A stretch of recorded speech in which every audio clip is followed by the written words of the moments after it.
With automakers all around the world pouring so much resources and manpower and development time into crossovers and SUVs, we kind of thought they'd already given up on small passenger cars. Well, Nissan says not so fast with the all-new Almera.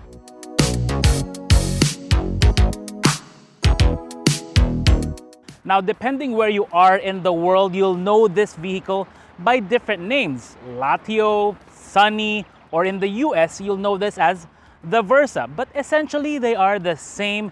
These are basically subcompact cars. I was there many years ago when Nissan first launched the Almera in the Philippine market. I remember thinking to myself, it had interesting specs, a really good size and really good room, but the design, well, not so much. But not anymore. This is a huge leap forward in design. Actually, it's a huge leap forward because of the resemblance it has to Nissan's electric vehicle. Nissan went sporty and futuristic with the front end with this taper right here and the character lines and that front grille. The side looks really neat. There's some character lines here. It looks really good. Nissan even has a little blacked out panel on the C-pillar to kind of connect the greenhouse to the rear windshield. And speaking of the back, it actually looks really good when you're following one on the expressway. Being an N Sport means there are a few details here that are exclusive to this version, like the front end with that grille, the bumper and the lower lip spoiler, the side mirrors, and of course the 16-inch wheels. This is also the only version of the Almera that has LED fog lamps. The rest don't have fog lamps at all. But overall, I like the way that Nissan did the trim for the N Sport because they went for, well, satin silver and not chrome. It looks really classy and something we're not really used to in the subcompact car segment. Now, it may not look like it, but the Almera's dimensions have significantly changed. This one is 105 millimeters longer. What's really important here is the increase in the wheelbase. They added another 20 millimeters to the distance between the front axle and the rear axle. Now, it may not seem too obvious, but once you try and ride in it, it's going to make a big difference because with longer wheelbase cars, they are generally more comfortable. That's what Nissan is banking on with the all-new Almera: comfort and more space.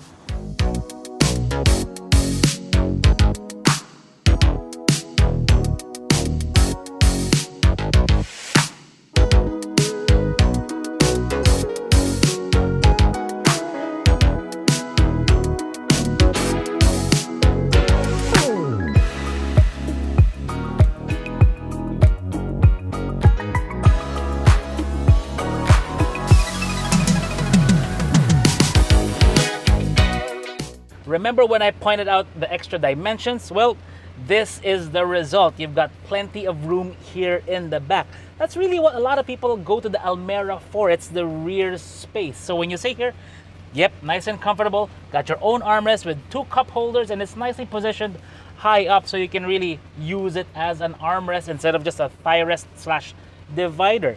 There are 2 USB ports there, a little cubby there, 2 bottle holders on either door, but yeah, it's a nice place to be. But you know what? Let's go check out what's in front. Now, it has been 8 years since the previous generation Almera debuted here in the Philippines. And the difference compared to this one, it's like comparing a Nokia 3210 to an iPhone right away. That's that big of a difference. Nissan really stepped it up with the interior design, going for something much more modern. I mean, with the screens, with the features, with the materials, the dashboard design, the steering wheel, everything is completely different. The first thing that will really surprise you about the Almera is the spaciousness for a subcompact saloon car. I mean, there's actually quite a bit of width here for the driver. It's very, very comfortable. When you run your hands on the steering wheel, it's got a nice leather wrap with the contrast stitching and the flat bottom. You can adjust it tilt and telescopically, so you can do that, all that good stuff. This seat goes up and down, so if you want to adjust the height to your liking, you can. You can also recline and slide, the normal stuff. But what you will really be surprised with the Almera compared to the previous one is the way they leveled up the features, particularly the instrument cluster. It's got a speedometer on the right and a multi-info display / tachometer on the left. It's really modernized compared to before. You've got the ignition button right here, along with the shift lever. It has P, R, reverse, neutral, drive, and low gear. But there's also one more mode, which is right here. If you press that, sport mode will activate. It makes the vehicle more responsive to your throttle inputs. Nissan also went for a nicer handbrake system, makes it more classic, makes it simpler to maintain. This center area is actually where it's really all at with the Almera. Nissan gave it the display audio system. It's a really nice system, really crisp, really clear. It has Bluetooth, Apple CarPlay, USB input, and the aux in port if you want to pipe in your own audio through the system. And the audio quality is good through the 6 speakers all around the cabin. If you need to charge, you've got plenty of options. There's a 12-volt outlet there, so if you plug in your little adapter, you can do that. There's a USB port here. It's also the data port for this system. There are 2 more USB ports down here in the back for the rear passengers. If you want to store stuff, you've got pockets on all the doors. Your phone can go into a variety of places, into this big cubby hole here. You have the cup holders here, which can also do that same thing, and even a pocket right here in the back. The Almera has one of the biggest glove compartments in the category. Actually, I think that's even bigger than the one on my truck.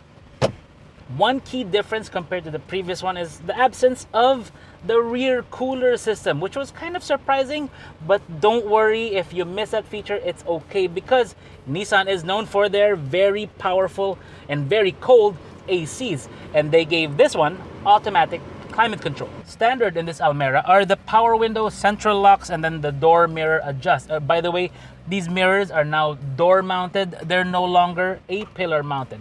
It eliminates that blind spot you would normally get right there. It makes it easier to maneuver, especially around 90-degree bends. But the big ticket upgrade with the Almera is really when it comes to safety. That's why you have a 6-airbag system, anti-lock brakes, and stability control. But one thing Nissan fans will really enjoy in here is the around view monitor.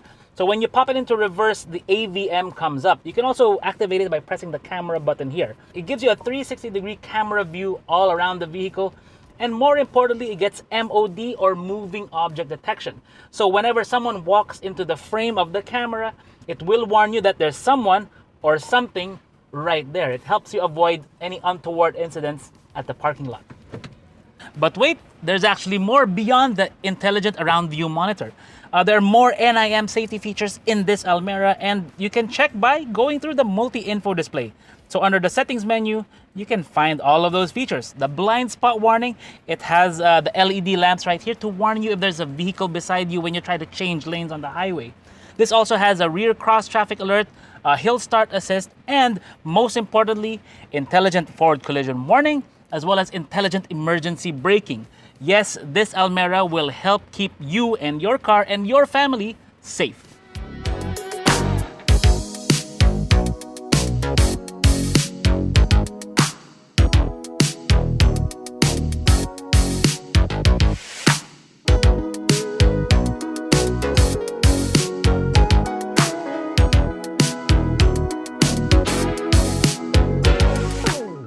So here's the back of the Almera. Looks good, doesn't it?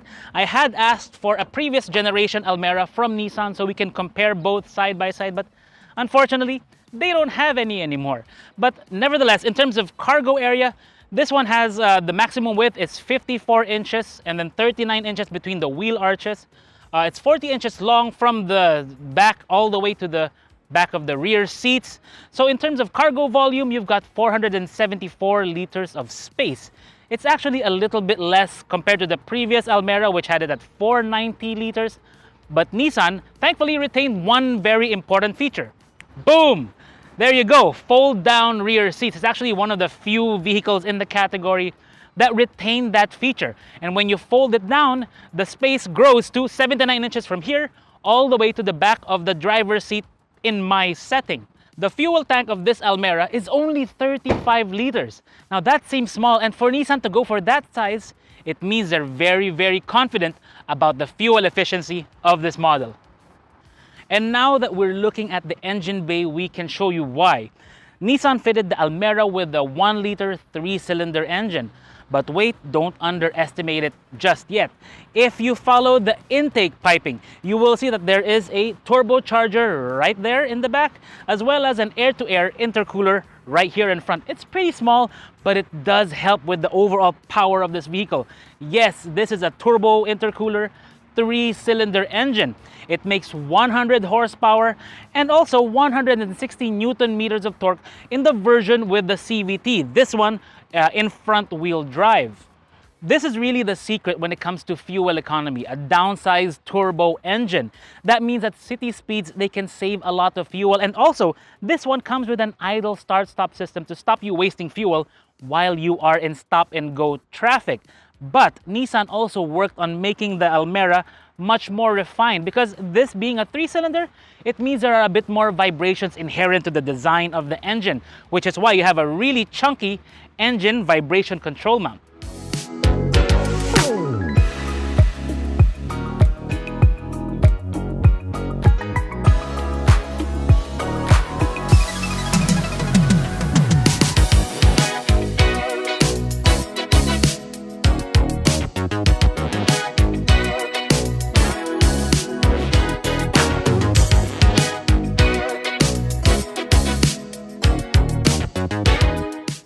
That's a lot to digest, right? But there's actually a whole lot more, like the 5-year warranty, the NVH, the comfort. But we'll save all of that for a later video with my full review. And we'll show you how well this fits into the class and how well it can serve as your daily drive. Thank you for watching. This is Vince of AutoIndustria.com.